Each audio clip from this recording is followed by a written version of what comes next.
Hello folks, welcome back to Ron's mini drone channel here where we review all mini drones, especially the DJI Mini 3 here.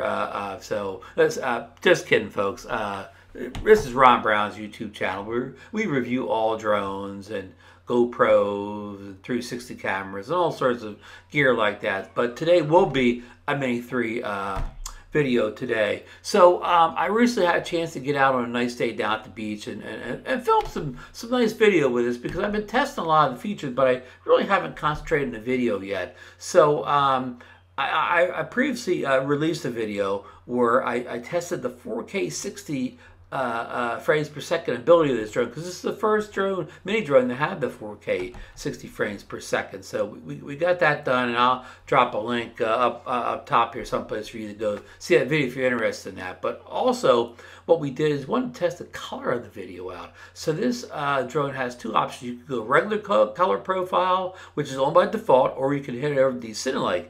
And what D-Cinelike is it's a Kodak, a color Kodak that's been on DJI drones in the past. I believe it's even on the Pocket 2 camera. And it's kind of a hybrid between standard color profile and D-Log.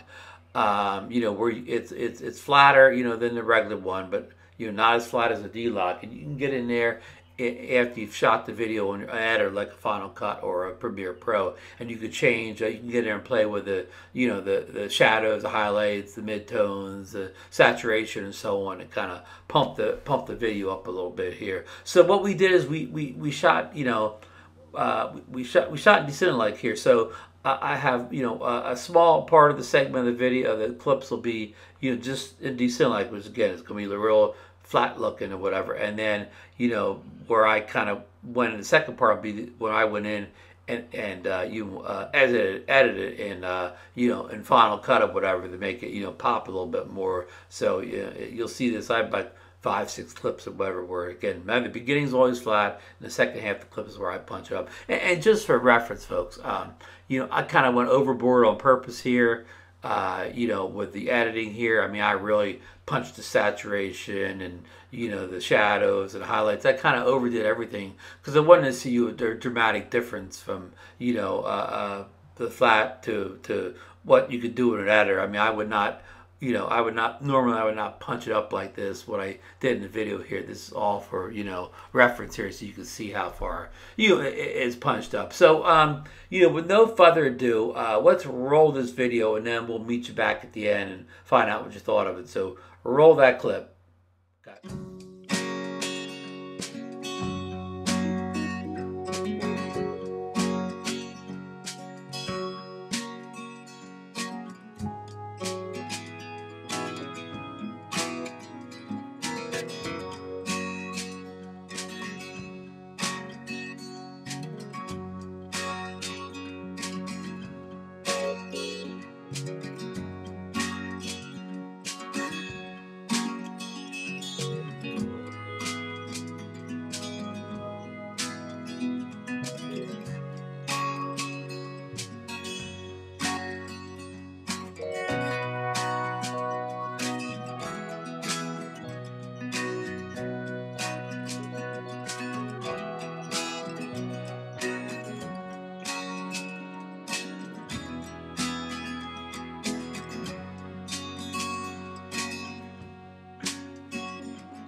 All right, folks. Well, I hope you enjoyed that D-Cinelike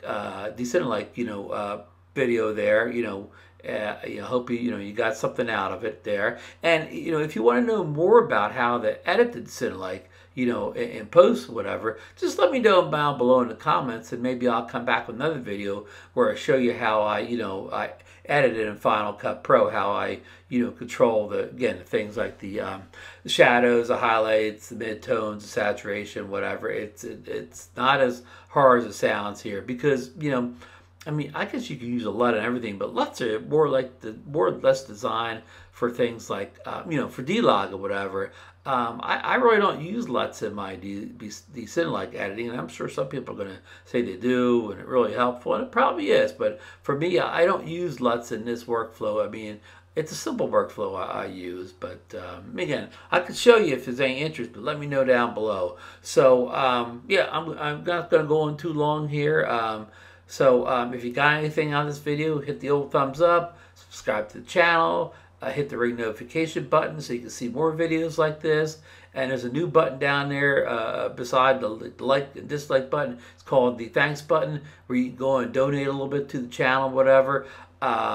You know, I think it starts at as low as $1.99, and what this does, it'll help the channel like me go out and get more stuff to review in the channel. And like with the Mini 3, a lot of people already want to see reviews of things like ND filters and cases, and, you know, various things like that. So any donation will help me go out and buy that stuff to get it on the channel and get it reviewed. So okay, that's it, folks. Get out there and fly safe.